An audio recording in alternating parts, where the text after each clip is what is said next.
லூக்கா 3ஆம் அதிகாரம். திபேரியுராயன் ராஜ்யபாரம் பண்ணின 15ஆம் வருஷத்திலே பொந்தியு பிலாத்து யூதேயாவுக்கு தேசாதிபதியாயும் ஏரோது காற்பங்கு தேசமாகிய கலிலேயாவுக்கு அதிபதியாயும் அவன் சகோதரனாகிய பிலிப்பு காற்பங்கு தேசமாகிய இத்துரேயாவுக்கும் திராகொனித்தி நாட்டிற்கும் அதிபதியாயும் லிசானியா காற்பங்கு தேசமாகிய அபிலேனேக்கு அதிபதியாயும் அன்னாவும் காய்பாவும் பிரதான ஆசாரியராயும் இருந்த காலத்தில் வனாந்திரத்திலே சகரியாவின் குமாரனாகிய யோவானுக்கு தேவனுடைய வார்த்தை உண்டாயிற்று.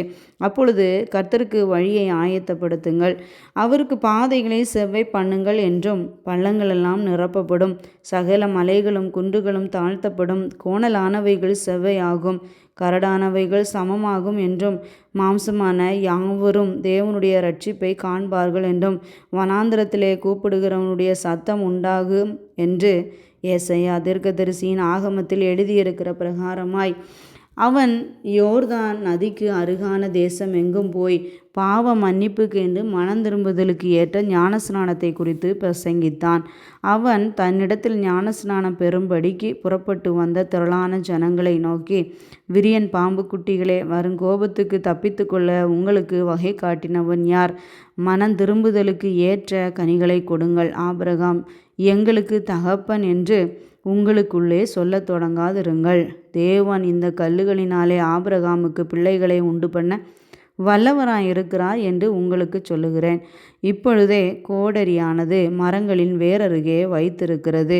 ஆகையால் நல்ல கனி கொடாத மரமெல்லாம் வெட்டுண்டு அக்கினியிலே போடப்படும் என்றான். அப்பொழுது ஜனங்கள் அவனை நோக்கி, அப்படியானால் நாங்கள் என்ன செய்ய வேண்டும் என்று கேட்டார்கள். அவர்களுக்கு அவன் பிரதியுத்தரமாக, 2 அங்கிகளை உடையவன் இல்லாதவனுக்கு கொடுக்க கடவன், ஆகாரத்தை உடையவனும் அப்படியே செய்ய கடவன் என்றான். ஆயக்காரரும் ஞானஸ்நானம் பெற வந்து அவனை நோக்கி, போதகரே, நாங்கள் என்ன செய்ய வேண்டும் என்று கேட்டார்கள். அதற்கு அவன், உங்களுக்கு கட்டளையிட்டிருக்கிறதற்கு அதிகமாய் ஒன்றும் வாங்காதிருங்கள் என்றான். போர் சேவகரும் அவனை நோக்கி, நாங்கள் என்ன செய்ய வேண்டும் என்று கேட்டார்கள். அதற்கு அவன், நீங்கள் ஒருவருக்கும் இடுக்கண் செய்யாமலும் பொய்யாய் குற்றஞ்சாட்டாமலும் உங்கள் சம்பளமே போதுமென்று இருங்கள் என்றான். யோவானை குறித்து, இவன்தான் கிறிஸ்துவோ என்று ஜனங்கள் எல்லாரும் எண்ணங்கொண்டு தங்கள் இருதயங்களில் யோசனையாய் இருக்கையில், யோவான் எல்லாருக்கும் பிரதியுத்தரமாக, நான் ஜலத்தினால் உங்களுக்கு ஞானஸ்நானம் கொடுக்கிறேன். என்னிலும் வல்லவர் ஒருவர் வருகிறார். அவருடைய பாதரட்சைகளின் வாரை அவிழ்க்கிறதற்கும் நான் பாத்திரன் அல்ல. அவர் பரிசுத்த ஆவியினாலும் அக்கினியினாலும் உங்களுக்கு ஞானஸ்நானம் கொடுப்பார். தூற்றுக்கூடை அவர் கையில் இருக்கிறது. அவர் தமது களத்தை நன்றாய் விளக்கி கோதுமையை தமது களஞ்சியத்தில் சேர்ப்பார். பதரையோ அவியாத அக்கினியினால் சுட்டரிப்பார் என்றான். வேறும் அநேக புத்திமதிகளையும் அவன் ஜனங்களுக்கு சொல்லி பிரசங்கித்தான்.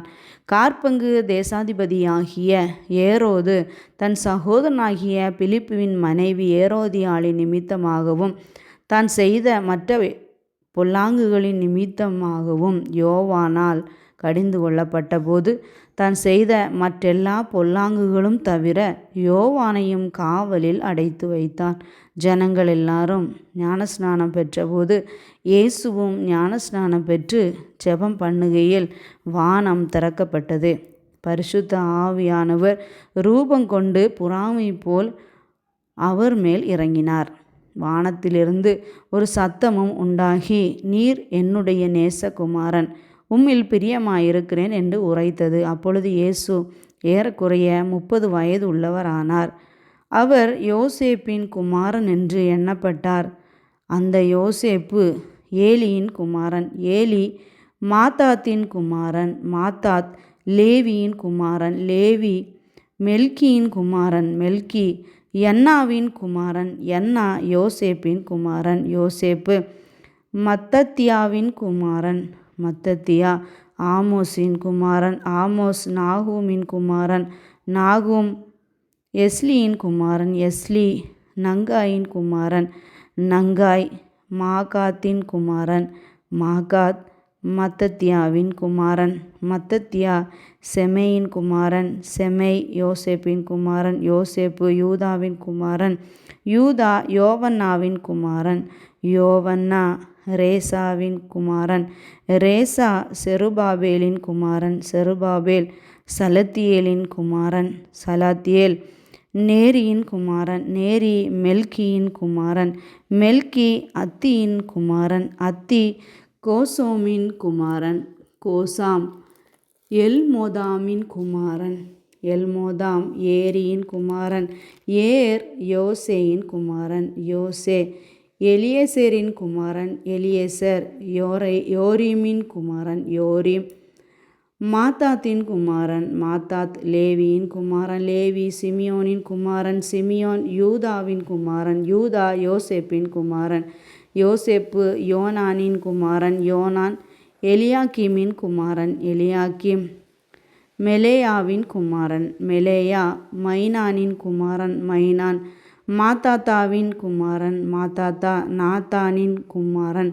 நாத்தான் தாவீதின் குமாரன். தாவீது ஈசாயின் குமாரன். ஈசா ஓபேதின் குமாரன். ஓபேத் போவாசின் குமாரன். போவாஸ் சல்மோனின் குமாரன். சல்மோன் நகசோனின் குமாரன். நகசோன் அம்மினதாபின் குமாரன். அம்மினதாப் ஆராமின் குமாரன். ஆராம் எஸ்ரோமின் குமாரன். எஸ்ரோம் பாரேசின் குமாரன். பாரேஸ் யூதாவின் குமாரன். யூதா யாக்கோபின் குமாரன். யாக்கோபு ஈசாக்கின் குமாரன். ஈசாக்கு ஆபிரகாமின் குமாரன். ஆபிரகாம் தேராவின் குமாரன். தேரா நாகோரின் குமாரன். நாகோர் சேருக்கின் குமாரன். சேருக் ரெகுவின் குமாரன். ரெகு பெலேக்கின் குமாரன். பெலேக் ஏப்பேரின் குமாரன். ஏப்பேர் சாலாவின் குமாரன். சாலா காயினானின் குமாரன். காயினான் அர்பக்சாத்தின் குமாரன். அர்பக்சாத் சேமின் குமாரன். சேம் நோவாவின் குமாரன். நோவா லாமேக்கின் குமாரன். லாமேக்கு மெத்துசலாவின் குமாரன். மெத்துசலா ஏனோக்கின் குமாரன். ஏனோக்கு யாரேதின் குமாரன். யாரேத் மகலியேலின் குமாரன். மகலியேல் கேனானின் குமாரன். கேனான் ஏனோசின் குமாரன். ஏனோஸ் சேத்தின் குமாரன். சேத் ஆதாமின் குமாரன். ஆதாம் தேவனால் உண்டானவன்.